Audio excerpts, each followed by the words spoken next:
প্যাকেটের পোলাও চালের কোনটার দাম কেমন? প্যাকেটের পোলাও চাল হলো 160 টাকা কেজি। এমনি এমআরপি আছে 175 টাকা, আমরা 160 টাকায় বেচি। আর কিনতে হয় এখন 158 টাকা বলে ইরফান, আর প্রাণ বলে 153 টাকা 55 টাকা। চাষি 151 টাকা কিনতে হয়, 160 টাকা আমরা বেচি। রোজা রেখে পোলাও চালটা মানুষ একদিন খাবে, এটার দামই বেশি। এটা তো অস্বাভাবিকের ব্যাপার, যেটা সাধারণ মানুষের ক্রয় ক্ষমতা নেই। কয়েকজনে 140 টাকা করে পোলাও চাল কিনে খেতে পারে বলে। আজকে এই রমজানের সামনে ঈদ উপলক্ষে গরিব মানুষ কীভাবে পোলাও, গরিব মানুষের বলে জাকাতের টাকাতে পোলাও খাবে, গোস্ত খাবে, কীভাবে খাবে? ক্রয় ক্ষমতা সব বাইরে।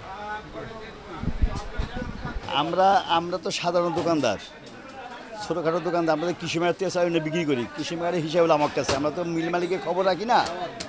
কৃষি মেলাটা আমরা যখনই চাল আনতে যাই তখনই আড়তদারি কথা বলে যে প্লাস চাল আমরা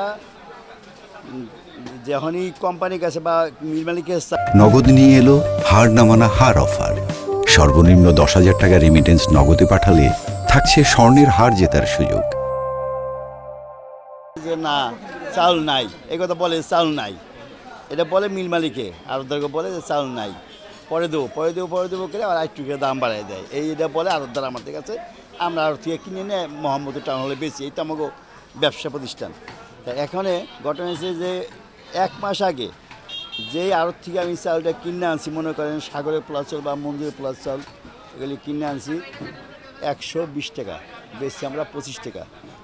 তারপরে এক সপ্তাহে আনলাম 122 টাকা, 24 টাকা, এইভাবে 2 টাকা 4 টাকা করে বাড়াইতে বর্তমানে এসে 40 টাকায়। তাইলে হিসেবে দেখা যায় 1 মাসের মধ্যে 1 পিসেলে 20 টাকা বাড়াইছে মিল মালিকে। আড়ত থেকে আমাকে হাত পর্যন্ত কাস্টমার যারা কিনা খায় তারা 20 টাকা বেশি দিয়ে কিনা খাইতেছে।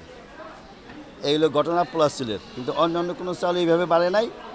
ওই মিনিকেট 1 টাকা আটানা বাড়ছে, নাইশের 1 টাকা আটানা বাড়ছে, এটা কোনো ব্যাপার নেই। এলিয়ে কোনো আমাকেও দুঃখ নেই, কাস্টমার দুঃখ করে না। কিন্তু আমাকেও বেশি ক্ষতি হইলো যখন আমরা 110 টাকা প্লাস চাল বেশি, তখন আমাকে 5টা 7টা লাভ হইতো। এখন আমাকেও 40 টাকা চাল না খরচা 1 টাকা ব্যস্ত হয়, 42 টাকা 45 ব্যস্ত আমাকে কষ্ট হয়। তাহলে আমাকে লাভের সঙ্গে কমে গেল দাম বাড়ার জন্য। যদি দামটা না বাড়তো তাহলে আমাকে 2-5টা লাভ হইতো কেজিতে। আমরা এই সমস্যায় ব্যবসা বাণিজ্য করি। তারপরে আমরা মনে করি যে না বাড়লেই আমাকে একটু কষ্ট হয়, ব্যবসাটা ক্ষতি হয়। এইটা আমরা কামনা করি।